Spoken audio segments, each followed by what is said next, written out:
I remember when we lost Steve Irwin. There was something so pleasant about that man.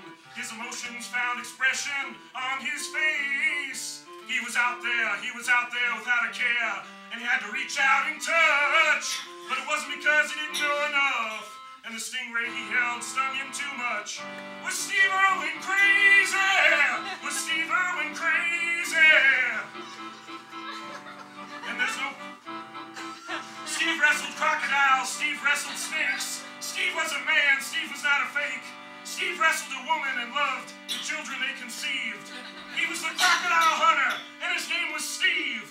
If Steve Irwin was crazy, if Steve Irwin was crazy, he died out at sea. He had the time of his life, but he could not think twice, so what use is advice? My heroes always had the heart to lose their lives out on the limb, and all I remember was thinking, I want to be like them. Ever since I was little, it looked like fun.